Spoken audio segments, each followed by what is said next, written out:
Hello, everyone. So this is Lisa Jet, which I am so sorry I have not uploaded in so long.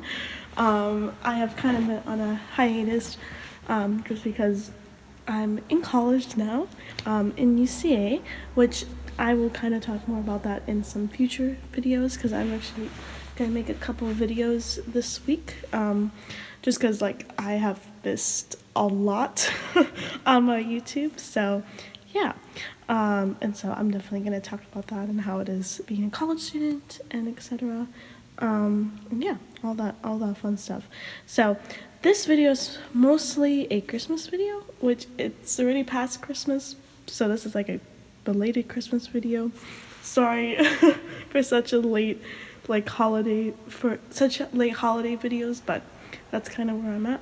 So yeah, and so what I'm gonna do is I'm gonna be reading a story, and for my New Year's Eve video, because I'm gonna make that a video about New Year's Eve. I'm also gonna make another story time video because I've not done these videos in a long time, and that's and that's kind of where this channel started, and it's kind of nice to kind of go back to my roots, if you know what I mean.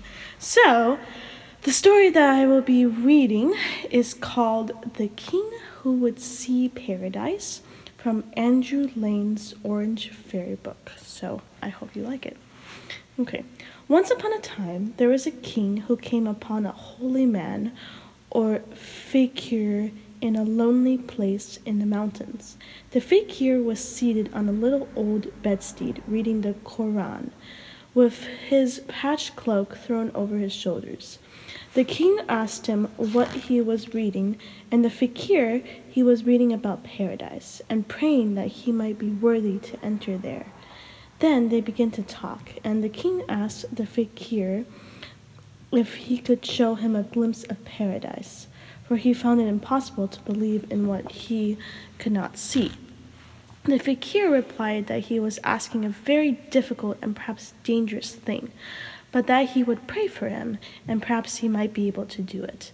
But he warned the king against both the dangers of his unbelief and the courtesy that prompted him to ask this thing.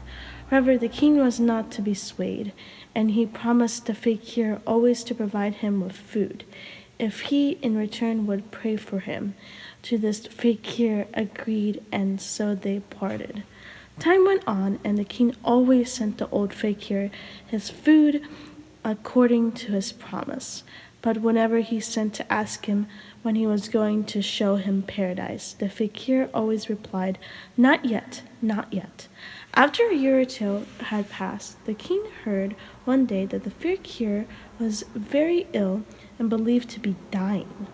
Instantly he hurried off and found that it was true, and that the fakir was even then breathing his last. There and then the king besought him to remember his promise, and to show him a glimpse of paradise. The dying fakir replied that if the king would come to his funeral, and when the grave was filled in and everyone else had gone away, he would come and lay his hand upon the grave. He would keep his word and show him a glimpse of paradise. At the same time, he implored the king not to do this, but to be content to see paradise when God called him there. Still, the king's curiosity was so aroused that he would not give way. After the fakir was dead and had been buried, the king stayed behind when all the rest went away. Then, when he was quite alone, he stepped forward and laid his hand upon the grave. Instantly the ground opened, and the astonished king peered in. He saw a flight of rough steps, and at the bottom of them the fakir sitting, just as he used to sit on his rickety bedstead, reading the Koran. At first the king was so surprised and frightened that he could only stare, but the fakir beckoned to him to come down. So, mustering up his courage, he boldly stepped down into the grave. The fakir rose, and making a sign to the king to follow, walked a few paces along a dark passage. Then he stopped, turned solemnly to his companion, and with movement of his hand drew aside a heavy curtain, revealing what? No one knows what was there, shown to the king. But when the fakir at length dropped the curtain and the king turned to leave the place, he had his glimpse of paradise. Trembling every limb, he staggered back along the passage and stumbled up the steps, out of the tomb into the fresh air again. The dawn was breaking. It seemed odd to the king that he had been so long in the grave. It appeared only a few minutes ago that he had descended, passed along a few steps to the place where he had peeped beyond the curtain, and returned again after perhaps 5 minutes of that wonderful view. And what was it he had seen? He racked his brains to remember, but he could not call to mind a single thing. How curious everything looked, too. His own city, which he was now entering, seemed changed and strange to him. The sun was already up when he turned into the palace gate and entered the hall. A chamberlain came across and asked him why he sat unbidden in the king's presence. "But I am the king," he cried. "What king?" said the chamberlain.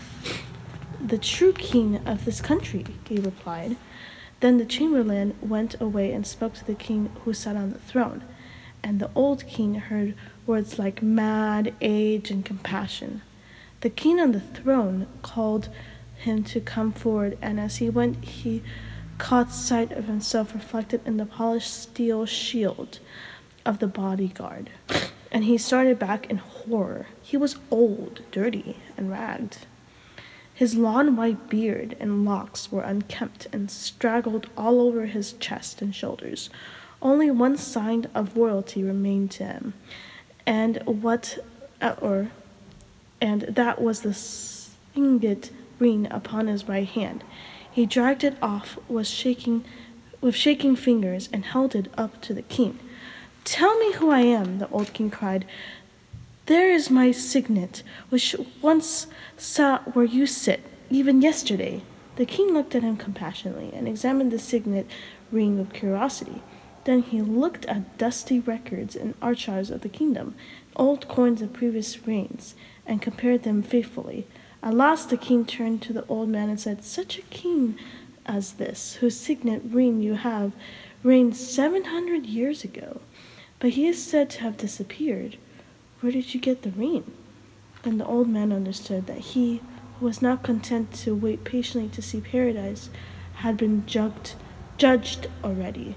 He turned and left the hall without a word, and went into the jungle.